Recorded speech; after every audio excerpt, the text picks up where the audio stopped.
There's one word that I find myself using all the time that I hardly ever hear my clients use, and that is the word definitely. In my rather small, unscientific study with my clients, I found that literally most people just avoid this word. And then I realized they told me it's because it's a long word, the pronunciation's a little bit tricky, so I just prefer not to even bother. Makes perfect sense. But I'd really like to train you on it today and how you can use it as a senior manager in a business context, because it's definitely worth learning and we use it all the time and it can be a great addition to your vocabulary as a senior manager. Let's crack on.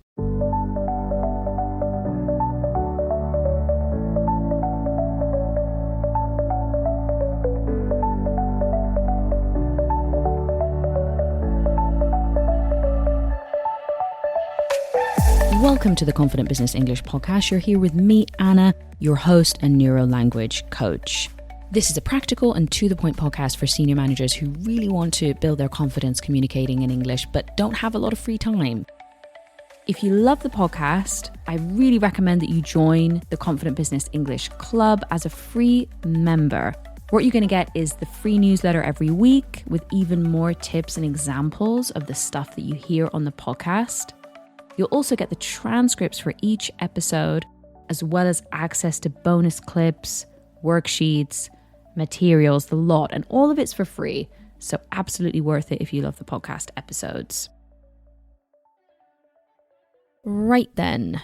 Definitely. The reason why this word doesn't pop up though is because a lot of people use for sure instead. For sure, it's a good idea. Are you going to come to the office party? Oh, for sure. For sure is super common and we do use it. It's, I would say, slightly more American English than British English from my own experience of hearing other people talk. But for sure is a little bit of a bad habit that sometimes we can slip into, myself included. What I say to my clients a lot is definitely is a nice little advanced swap if you're using for sure all the time. How can you use the word definitely? Well, the first use I'm going to go through with you is that it's just a one-word sentence. Are you going to come to the work Christmas party? Definitely. Do you think it's a good idea? Oh, definitely. Do you think this could be promising? Definitely. What we're saying is with certainty. Definitely gets across certainty there. Do you think the opportunity looks promising? Definitely. I think we could be onto something. I think we could be onto something. It's like, I think we could be going down the right path, in the right direction. There's some potential there. All right, let's recap. I'm going to ask you the questions, the examples I gave you before, and you can answer with definitely. You can add a little bit afterwards, whatever you like. The important thing is we're putting it into practice. Are you going to be at the Christmas party this year?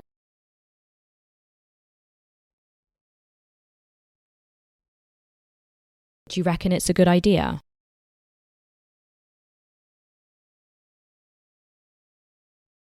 Do you think the opportunity looks promising? Let's move on and have a look at some other ways that you could add it into your vocabulary. And I think most of all, the important thing here is to really try and get the flow of the word, the rhythm of the word, so that it feels comfortable when you're saying it. If you find that you're tripping up on a particular syllable, you've just got to keep repeating that word until you iron out those hesitations. Here we're going to use it mid-sentence. I'm going to give you a couple of examples. It comes up a lot in a business context when you're giving your opinion about something.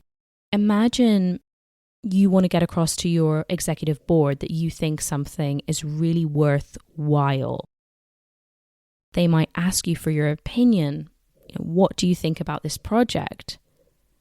And you can say, it's definitely worth it as far as I'm concerned. If we compare that just to it's worth it, definitely really adds that layer of certainty, conviction, which is really what you want to get across as a senior manager, right? Perhaps your team comes to you with a suggestion. They lay it out on the table. And you're considering it and you're thinking, well, I'm not sure if it's going to work, but it's definitely worth a try. It's definitely worth a try. It's definitely worth a go. Again, emphasizing the fact that you've got full confidence that it's worth at least trying. Perhaps maybe you work in a sales team and you're discussing which events or conferences that you need to go to in order to speak to the right people and network. You might say to your boss, I definitely need to go to this conference because all the right people are going to be in the room. And what you're getting across is there's no question that attending the conference is necessary. If you work with clients, they might ask you for something or suggest a piece of work. And you could say, well, we can definitely do that. Yeah. You're emphasizing the certainty that you can do it. You're reassuring them. We can definitely do that. It's not a problem at all. It's well within the scope of the work that we're doing. Let's practice those sentences then. And I'm going to ask you a question and I want you to use definitely in your answer. Do you think it's worth it?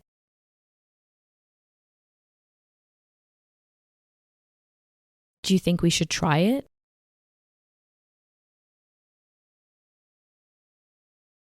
Do you think we need to go to the conference?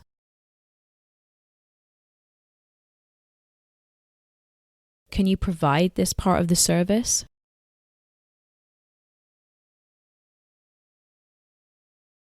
Last but not least, I'd like to wrap up with a way to use definitely this time when you're actually giving a strong sense of caution about avoiding certain things. Imagine you are doing a very complex project with a lot of moving parts, and this is a really common way to describe it when we want to talk about something that's very complicated. There's lots of different elements. You might advise your board, your boss, we definitely don't want to rush too much because that could cause us problems further down the line. Imagine you're implementing change, as I'm sure maybe you've been involved in some transformation or restructuring projects. You're hesitant about causing too much change too quickly, and you advise your team by saying, we definitely don't want to rock the boat too much. Let's just do this step by step. I'm using definitely with a negative sentence to really reinforce that caution. Or what about if your team is going through a difficult time? Something's happened. There's a problem, an issue, and nobody really knows what's happened. People are blaming each other. Everybody is getting a bit tense. And you might want to reassure your team and say, we definitely shouldn't jump the gun just yet. Let's find out what's happened. Because remember, find out is discover. Let's find out what's happened. And then we can assess and see how we need to address this. Jump the gun just means to act too quickly or prematurely before you have all the information. I'm using definitely with a negative sentence to really reinforce that caution. The last little mini comment I want to make is, if you're finding the pronunciation difficult, you need to think about the stress. Because a lot of people say this, definitely. So I understand the word perfectly, but it sounds weird because I'm like, the stress is in the wrong place. And this is what happens very commonly with advanced speakers, is you've got all the elements, but the stress is on the wrong part of the word, and you're borrowing the stress from a similar word in your own language, if that makes sense. The stress for definitely is on the first syllable in English. We definitely don't want to rock the boat. We definitely shouldn't jump the gun. Are you going to be coming to the Christmas party? Definitely. Are you going to be listening to the next episode of Confident Business English? Definitely. Let me wrap up then. Definitely is a wonderful word that you can add into your vocabulary to help it sound more advanced. As I said also in the introduction, it can be a nice swap from using for sure all the time as well. I hope you found that useful, and with those practical elements as well, you can go back and review them too. If you want to get a full practice exercise for definitely, sign up and become a free member of Confident Business English. You will get the exercise in the edition of this week's newsletter. Don't worry if you signed up after the fact, because when you sign up, even if it's later, you will get access to everything that I have shared previously. Thank you so much, as always, for squeezing me into your very busy day, and I will see you again next week. Bye-bye.